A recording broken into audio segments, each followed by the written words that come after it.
Pristan je danes poln obiskovalcev, ki običajno ne prihajajo v mariborsko kopališče. Zakaj?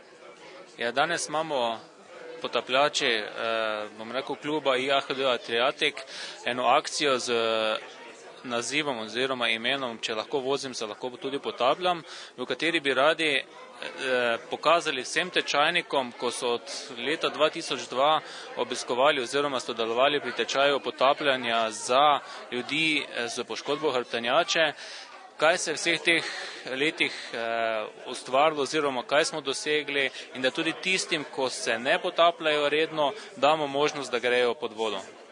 Je veliko potapljačev med ljudmi, ki se težko gibajo? Moram reči, da od 2002 leta, takrat, ko smo začeli pod vodstvom gospoda Branka Ravnaka, jaz mislim, da nas je do zdaj vse skupaj šlo čez tečaj okrog 15 do 20 tečajnikov.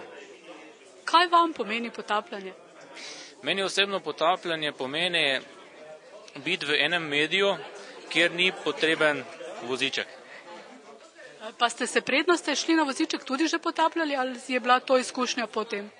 Moram reči, da pred tem, ko sem prišel na voziček, se nisem potapljal, je bila zelo velika želja, ampak takrat, jaz sem dejansko 18 let že na invalidskem vozičku, takrat je bilo potapljanje možno samo za ljudi, ko so res psihično in fizično bili zelo dobri kondiciji in je bilo bolj potapljanje za tiste, ko so elita. Kaj pa je pomembno pri potapljanju, če recimo ne moreš uporabljati nog? Mi potapljači z poškodbo hrbtenjače uporabljamo za plavanje pod vodo roke, ker pač noge niso uporabne. Je pa pri potapljanju pač potrebno upoštevati vse pravila, vsa navodila in vse zakone, ko veljajo za potapljače. Pričakujete, da bo takšnih akcij še več? Jaz bi srčno rad, da v naslednjem letu spet naredimo tako akcijo, kajti zdaj prebijamo ledino in upam, da bo naslednjo leto več zainteresirano, več mladih, ki bi si to želeli in radi poskusili. Koliko pa jih je zdaj pravzaprav prišlo? Tak po enih podatkih jaz mislim, da nas je okrog 12-13. Kakšen je zdaj občutek biti v vodi? Zdaj glede na to, da sem jaz že kar dostikrat bil v vodi, mi je dejansko občutek vedno enak. Vedno se mi telo v sami vodi oziroma med potopom sprosti, naši krči in spazmi popustijo, tako da je občutek po potapljanju zelo lep. Zraven tega pa, tako sem že prej omenil, v sami vodi pri potapljanju ne uporabljamo vozičko in to je za nas še pa še.